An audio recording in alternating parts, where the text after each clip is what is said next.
Intuition ou étude de marché?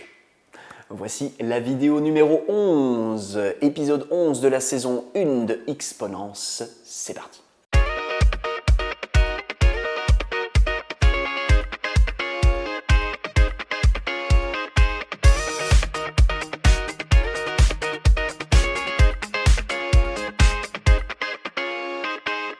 Salut toi qui es derrière ton écran, intuition ou étude de marché? Eh bien, ma réponse est très simple, très courte. Les deux, pardi. Intuition ou étude de marché? Je rencontre trop d'entrepreneurs qui sont, comme qui dirait, coupés en deux. Certains ne jurent que par les études de marché, les chiffres, les analyses, etc. Et d'autres ne jurent que par les intuitions, les cartes, les anges et que sais-je. Et ce que je voudrais te proposer, c'est une approche qui est évidemment basée sur les deux. Bien sûr que nous sommes des êtres à la fois rationnels, à la fois stratégiques, mais nous sommes aussi des êtres de ressenti, de sensations, d'émotions et d'intuition. Donc l'idée, c'est d'utiliser ces deux outils pour offrir les meilleurs produits possibles, offrir les meilleurs services possibles sur notre marché. Donc on va évidemment tenir compte d'une certaine forme d'étude de marché qui peut être faite de différentes manières. Quand les gens pensent étude de marché, ils se disent « ouais, oh là là, il va falloir que j'appelle 100 personnes, que je leur donne des questionnaires, machin, etc. » On peut faire des études de marché en regardant qu'est-ce que font nos meilleurs concurrents sur le marché. On peut faire des études de marché aussi en regardant, en faisant un audit de quelques personnes, des quelques clients avec lesquels on a eu le plus de résultats et en essayant de comprendre avec eux ou seuls qu'est-ce qui a le mieux fonctionné, qu'est-ce qui fait que chez eux on a eu des résultats exceptionnels. Ça, c'est une bonne manière aussi de faire une étude de marché pour mieux adresser notre marché et les clients qu'on veut rejoindre. Donc l'étude de marché, on ne va pas rentrer dans ce détail-là par rapport à cette thématique, ce n'est pas le lieu.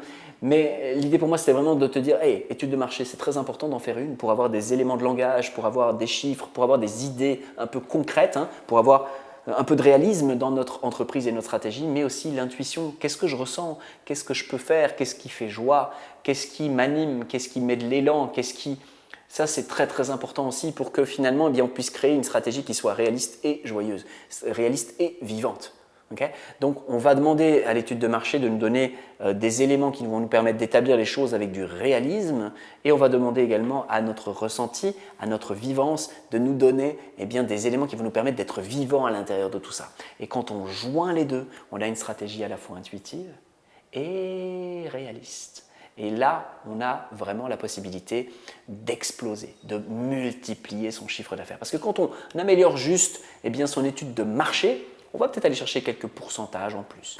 Quand on écoute un peu plus son intuition, on va peut-être être un petit peu plus synchro avec les événements, adresser mieux les choses et peut-être que oui, on va prendre quelques raccourcis et on va augmenter de quelques pourcents. Mais quand on met les deux ensemble, quand on met en synergie les deux ensemble, c'est là où on peut aller chercher d'énormes démultiplications jusqu'à l'exponentielle et au-delà, comme dirait mon ami Buzz l'éclair. Donc, c'est ça que je voulais te proposer comme idée simple.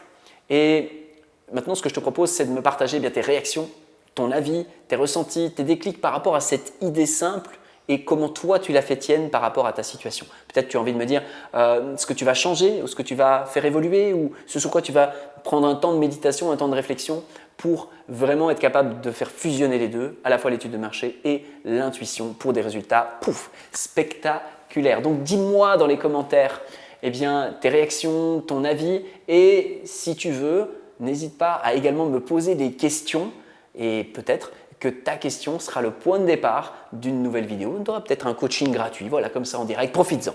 Je t'invite à me publier tout ça dans les commentaires de cette vidéo. Quant à moi, c'est le moment de nous dire ciao, ciao, ciao, ciao.